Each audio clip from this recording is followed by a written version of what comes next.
부동산으로 자산이 대부분 돼 있어. 이게 80% 이상이고요. 그러니까 비율이 보면 80% 이상이야. 자, 근데 상속이 이루어졌다. 는 가정을 한번 해볼게. 상속이 이루어졌다. 그러면 어떤 절차들이 있는지 한번 볼게.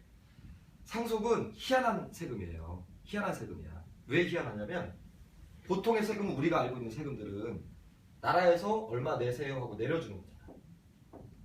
그치? 내려주는 거라고 우리가 알고 있잖아. 그치? 근데 상속세만큼은 내가 계산을 해서 올려주는 거 세금이야. 내가 계산을 해서. 그럼 한번 가정을 해봅시다. 내가 예를 들어서 자산이 30억 있다고 신고를 했어. 이걸 뭐라고 그러냐? 상속세 신고라고 그런다. 그러면 나라에서 오케이, 이 30억에 대해서 세금을 얼마 내세요 해. 자, 부동산만 30억 가지고 있다고 한번 해볼게요. 부동산만. 자, 그러면 30억에 대해서 세금이 얼마나 되는지 한번 계산을 해봐야 돼. 예를 들어서 10억이라고 한번 해볼게요. 이건 예를 들어서요. 자, 근데 현금이 없어. 30억을 내야 돼. 그럼 뭐 할 거예요? 대출 받아야 되잖아. 그치? 대출 받아야 돼. 이 부동산을 담보로. 그러면 이 30억을 부동산 담보대출을 받으려면 뭐가 있어야 되냐면 평가가 있어야 돼. 평가. 진짜 이게 30억인지 아닌지. 왜? 담보평가를 해야 되잖아. 그래야 대출액을 은행에서 결정을 해줄 거 아니야. 맞죠? 그러면 평가를 받는데 내가 30억이라고 신고한 이 자산이 은행에서 평가하면 30억일까? 더 되지 않을까? 더 됩니다. 아파트 이런 것들은 괜찮아. 그런 것들은 주변에 팔린 거를 비교해가지고 시세를 결정하기 때문에. 근데 부동산은 그렇지 않아요. 30억이라고 신고할 때 공시지가라고 그러죠. 공시지가라고. 이 정도면 최소 50억. 평가를 했어. 그래서 10억을 대출받아서 냈어. 그러면 세무서에서 다시 나온다. 너 평가받았더라? 그러면 지난번에 네가 신고한 거 잘못됐어. 더 내. 예를 들면 여기 이거 50%니까 10억만 더 해주면 20억 내 이렇게 돼. 그럼 어떻게 해야 돼? 다시 대출 받아야 될까? 이런 문제가 있어요. 이건 평가를 받는다는 얘기는 대출도 그렇고 판매하는 것도 그러니까 매각도 그래. 매도도 똑같은 효과가 있어. 매도하려면 평가해야 되거든. 3개 정도 평가해가지고 그 중에 중간값으로 해서 이걸 평가를 합니다. 근데 현금으로 하잖아? 현금으로 하면 좋은 점이 있어. 좋은 점. 왜냐면 이번에 세제 개편이 돼가지고 이게 바뀔지 안 바뀔지 모르겠어요. 됐는지 안 됐는지 정확하진 않은데 예를 들어서 내가 재산이 현금 10억에 부동산 20억이었다. 그러면 현금은 이건 재산평가할 이유가 없잖아. 현금 그 자체니까. 맞죠? 그러면 여기에 대해서 세법상 또 2억을 공제해 줄 거야. 2억. 그렇기 때문에 기본적으로 현금을 가지고 있으면 내가 이거에 50%를 또 세금을 내야 되는 거니까 기본적으로 1억은 세이빙을 할 수가 있어요. 그래서 많은 고액자산가들이 종신보험에 가입을 하는 거야.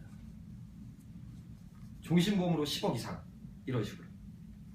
왜? 내가 종신보험으로 가입을 하면 상속이 일어났을 때 기본적으로 1억은 내가 이익이거든.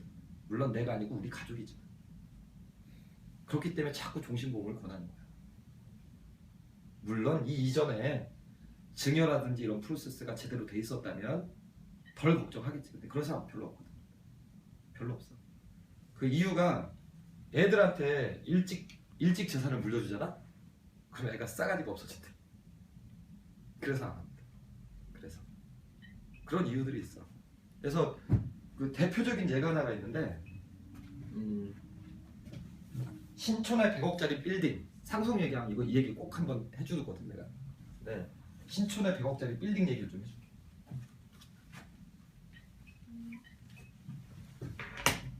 신촌에 100억짜리 빌딩이 있었어.